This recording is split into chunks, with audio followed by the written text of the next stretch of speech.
Senadora Vanessa Graciotin, primeiro, meus cumprimentos pelo ato na presidência do Senado, com a sua posse, sendo a grande liderança agora a conduzir esse importante departamento que vai ser um grande polo que vai aglutinar toda a demanda das mulheres aqui na casa. Mas, senhora presidenta, inicia no dia de hoje o debate sobre o Fundo de Participação dos Estados. E eu venho à tribuna otimista que vamos construir um grande entendimento que não vai permitir que estados, como, por exemplo, claro, do Rio Grande do Sul, que aqui represento junto com a senadora Ana Amélia Pedro Simon, venham a ter prejuízo. Gostaríamos que nenhum estado tivesse prejuízo e que houvesse um grande entendimento sobre o tema. Nesse momento que discutimos aqui na casa os critérios de participação dos recursos do Fundo de Participação dos Estados e do DF, o FPE. Trago aqui algumas reflexões na busca de contribuir para um grande entendimento sobre um tema que interessa a todos os brasileiros. Uma reflexão que leva em conta, evidentemente, os enormes desafios com que se defrontam o país como um todo, de um modo muito especial as regiões menos desenvolvidas. Mas uma reflexão também balizada, como não podemos deixar de ser, pelos legítimos interesses do Rio Grande do Sul, unidade da federação, que aqui representamos. Já não se discute, senhoras e senhores, a necessidade de uma posição com urgência sobre a questão, porque entendo eu que estamos dialogando, o senador Walter Pinheiro está fazendo um grande trabalho e acredito que a semana que vem podemos votar, como foi acordado na semana passada, que iniciaríamos a discussão do tema, mas a votação seria na próxima semana. Quero dizer que conversei muito com o senador Walter Pinheiro, não só eu, mas como outros senadores, e a posição do relator continua a mesma, que essa matéria seja votada conforme foi aqui acordada a semana que vem. Senhora presidente, afinal, no já distante 24 de fevereiro de 2010, é bom lembrar, o Supremo Tribunal Federal declarou a inconstitucionalidade sem a pronúncia de nulidade do artigo 2º e do anexo único da Lei Complementar 62, de 28 de dezembro de 89, que são conforme é de conhecimento de todos aqui, justamente as disposições infraconstitucionais que disciplinam o cálculo, a entrega e o controle das liberações dos recursos do FPE.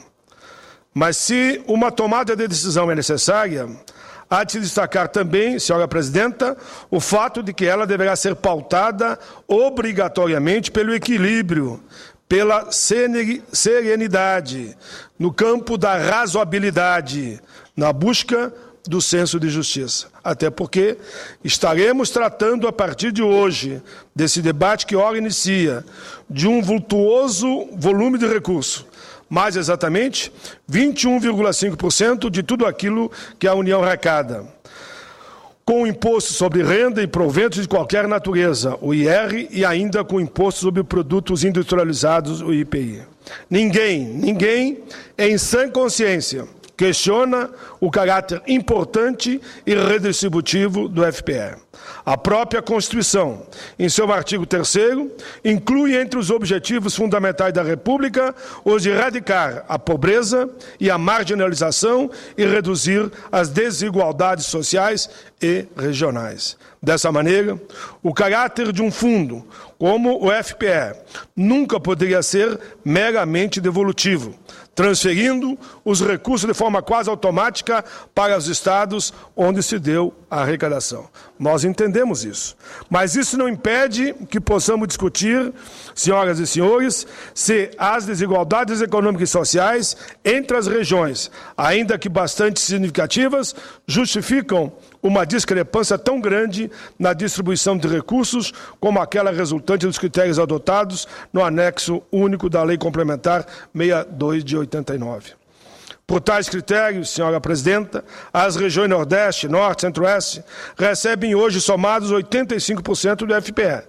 São 52,455% para o Nordeste, 25,372 para o Norte e 7,173 para o Centro-Oeste. Enquanto isso, as regiões Sudeste e Sul juntas devem somente chegar aos restantes 15%. O Sudeste fica com 8,482% e o Sul com 6,518%. Meu estado, o Rio Grande do Sul, um estado que, por uma série de circunstâncias internas e externas, vem enfrentando, nas últimas décadas, enormes obstáculos em sua caminhada rumo ao desenvolvimento socioeconômico, recebe atualmente 2,3%. Ora, senhoras e senhores, nós gaúchos representamos 5,58% da população brasileira. Nessas condições, e ainda conforme já disse numa outra oportunidade, não se deve atribuir ao FPE um caráter predominantemente devolutivo, um percentual de retorno do FPE que representa 42% do percentual referente à população, me parece defensável. Senhoras e senhores, temos hoje em análise aqui no Senado exatamente 8 projetos de lei complementar sobre a matéria. Os projetos números 192, 289, 744 e 761 de 2011 e os de número 35, 89, 100 e 114 de 2012. Temos também o parecer do prezado colega, companheiro de partido, senador Walter Pinheiro, relator da matéria, na CCJ, que votou pela aprovação do projeto 192 de 2011, da estimada senadora Vanessa Graçotin, na forma da emenda substitutiva e pela rejeição dos demais projetos. E temos ainda a emenda sugerida pelo nobre senador Francisco Dornelles, que, embora atendendo prioritariamente aos critérios redistributivos, busca diminuir as diferenças hoje existentes entre as participações dos estados do Sul e do Sudeste e dos demais estados. Pois bem, é claro que não teríamos como defender um projeto como o de número 744 de 2011, de caráter eminentemente devolutivo, que destina à região Sudeste mais de 70% dos recursos do FPE, à região Sul mais de 10% e de outras 3 regiões, em consequência, menos de 20%. Mas penso também que não podemos, na ânsia de atender ao mandamento constitucional da redução das desigualdades regionais e, portanto, aos justos anseios da redistribuição dos recursos, penalizar em excesso os estados das regiões Sul e Sudeste. Tomemos, por exemplo, a emenda substitutiva. Por ela, senhores e senhoras, o Rio Grande do Sul varia sua participação no FPE, reduzida gradualmente ao ano, de 2,35% em 2013, 2,31% em 2017 e 2017. Além disso, seria perseguida uma meta, e essa meta que me preocupa ainda mais, de que o Rio Grande do Sul vir a receber no futuro apenas 1,73%. Praticamente a metade do que recebe hoje. Uma perda que poderia muito dizer que chega a quase 50%. Os meus cálculos chegam a 27%. Estados com população 20 vezes menor, vejam bem, 20 vezes menor. Aqui hoje, por sinal, já recebem do FPE um percentual mais elevado. Viriam sua diferença em relação ao Rio Grande crescer ainda mais. Por isso, com todo o respeito à posição dos que pensam de maneira distinta, parece-me que a solução, a proposta apresentada pelo senador Dornelles, com pequenas adequações que nós temos propondo, me vai na linha do equilíbrio. De acordo com ela, as frações apropriadas pelos estados das regiões Nordeste, Norte e Centro-Oeste continuariam a ser amplamente majoritária, com 79%, mas sobraria aos estados das outras regiões um volume de recurso um pouco maior do que aquilo que propõe o substitutivo. Nesse cenário, o Rio Grande do Sul veria a sua participação subir de 2,35% para 2,82%, um percentual bem distante com aquele que o estado participa na população e na arrecadação total do país, mas pelo menos um pouco mais confortável que o adotado atualmente.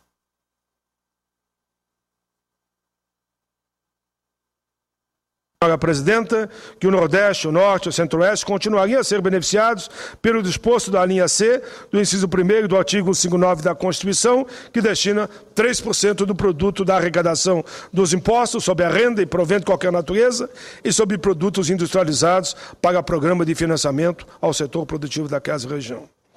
Quero crer que todos nessa casa não testemunham do nosso empenho em defesa dos mais necessitados, quer tratemos dos estratos da sociedade, quer tratemos das unidades da Federação. Estarei sempre pronto a defender medidas que contribuam para a redução das desigualdades. Por isso, senhora Presidenta, hoje pela manhã, estivemos reunidos na liderança do PT com o relator do Fundo Participação dos Estados, senador Walter Pinheiro, para tratar das perdas que a nova redação poderá acarretar principalmente aos estados do Rio Grande do Sul e Santa Catarina. A reunião congregou o interesse do Rio Grande com a participação de dos três senadores gaúchos, do secretário Odir Tonilier, do representante do Estado de Brasília, do Estado aqui em Brasília, do coordenador da bancada gaúcha, que é o deputado Ronaldo Nogueira, do técnico especialista nessa área do governo do Estado, o companheiro Marcelo. Aqui apresentamos o que foi o resultado da reunião. Os argumentos técnicos sensibilizaram o relator. A ideia não é um enfrentamento, mas a busca de soluções. Para tal, já está agendada uma próxima reunião, terça-feira, com a presença do governador Tarso Genro, momento em que podemos chegar num grande entendimento sobre a proposta. Pela proposta apresentada pelo Rio Grande do Sul, ainda assim, sairíamos perdendo, porém, dentro do princípio da razoabilidade, as perdas serão minimizadas. A construção, senhor Presidenta Vanessa, que conhece bem o tema, e aqui eu vou para o finalmente, a construção consiste em pequenas mudanças. Primeiro, incluir novamente o artigo 2º, que trata da inaplicabilidade da fórmula para os demais repasses, a imposição do limite populacional mínimo de 1%, que vai favorecer principalmente os pequenos estados, e incluir o redutor de 75%. Para nós, o ideal seria 80%, mas, mediante a possibilidade do acordo, caminhamos para 75% em relação à renda domiciliar per capita. Tais medidas, aplicadas em conjunto, com certeza, minimizarão os efeitos para o Rio Grande e beneficiarão 18 estados brasileiros em relação ao texto atual. Mas o nobre ideal redistributivo não deve funcionar como pretexto para soluções que, no final das contas, podem revelar-se inadequadas, no limite até injustas. Sendo assim, proponho que nos dediquemos ao debate sobre os critérios de distribuição do recurso do FPE com o coração aberto, tendo cada um de nós a exata compreensão das expectativas e dos anseios dos demais setores. Estou certo de que, com muito diálogo, com muita ponderação e com muito espírito público, haveremos de chegar a uma decisão sábia que permita que todos os estados saiam dessa discussão dizendo: ficou no campo da razoabilidade, ou foi possível o entendimento. Era isso, senhora Presidenta.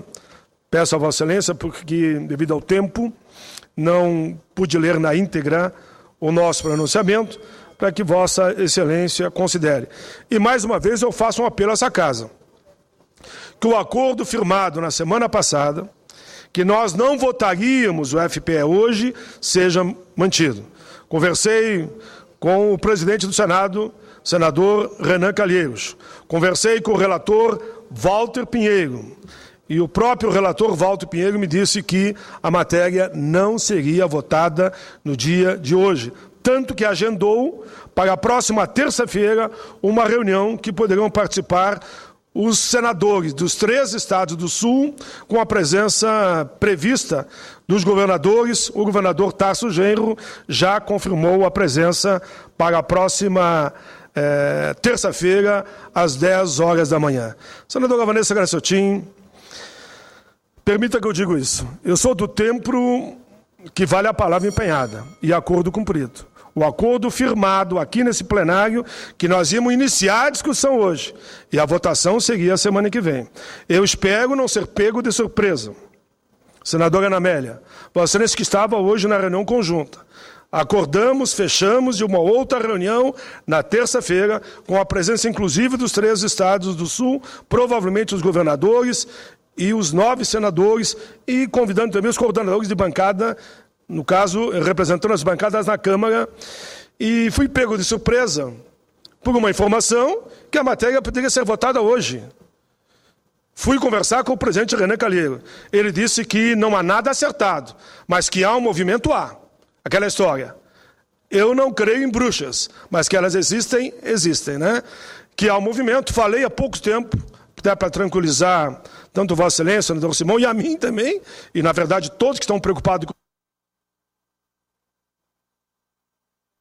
Walter Pinheiro me garantiu que a matéria, dependendo dele, ele é o relator da matéria, não será votada no dia de hoje. Então eu fiquei tranquilo, porque confio muito na palavra que é a mim dada, a nós dada, e a palavra que eu também assumo quando resolvo tomar uma decisão, aguento e respondo por todas as consequências. Por todas as consequências.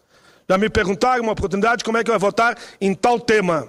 Votação secreta. Eu não voto secreta. Digo, eu votarei assim. E assumi todas as responsabilidades do meu voto, como todos os votos que eu darei no longo da minha vida. Em nome desta coerência dos homens públicos, é que eu estou convicto, senadora Ana Amélia, que a matéria não será votada hoje. O acordo firmado aqui com os líderes e com o presidente Renan e com o relator Walter Pinheiro será votada somente na semana que vem. E aí sim, bom, a votação. É isso, obrigado, senhora presidenta. Senador Paim, Vossa Excelência conversou sobre o assunto com o senador Renan.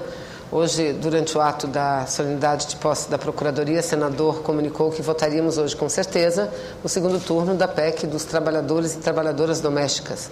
Em nenhum momento falou em FPE. Entretanto, eu quero corroborar com Vossa Excelência que eu acho que o que nós necessitamos, eu já sugeri, o senador concordou, o presidente da Casa, que fizéssemos uma sessão temática, debatêssemos isso, e tão somente isso, numa sessão inteira, né? E penso que, além dos debates que já estão tendo, é preciso que a gente tenha muita segurança nas tabelas, com as novas regras. É muita segurança nas tabelas, para que todos os estados possam ter segurança naquilo que estão votando. Sem isso, não é possível votar. Porque, como Vossa Excelência se preocupa com o Rio Grande do Sul, os senadores de Santa Catarina da mesma forma, do Rio de Janeiro, do Ceará, do meu Amazonas, todos nós. Então, é necessário. E o que eu escuto é muitas divergências e dúvidas ainda em relação aos valores que são expostos na tabela. Então, eu não quero dizer que concordo com Sua Excelência no conteúdo do seu pronunciamento. Precisamos debater muito a matéria e, claro, vamos votar sem problema nenhuma, porque isso já está na pauta, na ordem do dia, há mais de 2 anos aqui no Senado Federal. Parabéns, senador. Obrigado, presidenta. Eu tinha certeza que a sua posição não seria outra, até porque Vossa Excelência é uma das que apresentou um projeto que quer que a matéria seja discutida amplamente, mas tem que ser votada. Perfeito. Parabéns. O meu projeto, senador Paim, ele apresenta uma mudança não tão significativa, mas importante. Eu incorporo nessa questão que, no fundo, é a repartição dos recursos públicos, a questão ambiental. Porque nós não podemos mais falar muito em mudanças climáticas, mas virar as costas aos estados, aos municípios que promovem preservação das nossas riquezas naturais. Incorporo isso. Há um debate na Casa que, nesse momento, devemos apenas aprovar mudanças pequenas e marcar já uma data daqui 5, 6 anos para debatermos mudanças mais profundas. Enfim, de uma forma ou de outra, eu creio que devemos votar, mas dentro da mais plena e total segurança para todos os nossos estados. Parabéns mais uma vez, senador.